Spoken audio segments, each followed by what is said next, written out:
জয় মা তারা, জয় গুরু বামদেব। গল্পকথায় তারাপীঠে আপনাদের সুস্বাগতম জানাই। আমি তারা মায়ের পূজারী অচিন্ত। গল্প করতে করতে অবশ্যই দর্শন করাবো আনন্দময়ী তারা মাকে। আপনারা এই মুহূর্তে মহাপীঠ তারাপীঠ থেকে দর্শন করছেন তারা মায়ের মন্দির, আর আপনাদের সঙ্গে গল্প করতে করতে সময় কাটাচ্ছি আমি আনন্দময়ী তারা মায়ের পূজারী অচিন্ত। বেদান্ত ও বেদশাস্ত্র অনুসারে মানুষের অস্তিত্ব সাধারণত দুই ভাগে বিভক্ত: জড়দেহ বা স্থূল দেহ, সূক্ষ্ম দেহ বা লিঙ্গ শরীর। জড়দেহ হল পঞ্চভূত, মাটি, বায়ু, অগ্নি, জল এবং আকাশ দ্বারা গঠিত নশ্বর শারীরিক কাঠামো, যা জন্ম, বৃদ্ধি এবং মৃত্যুর অধীন।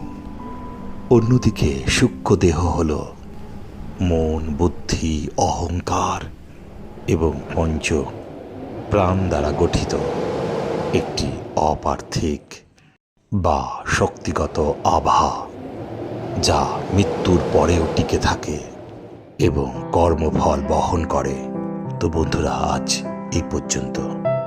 অন্য একদিন সেসব বিষয় নিয়ে আলোচনা করব। আনন্দময়ী তারা মায়ের কৃপায় আনন্দে থাকুন, আর সৎকর্মের দ্বারা এ জীবন প্রতিষ্ঠা করুন। জয় মা তারা, জয় মা তারা, জয় মা তারা।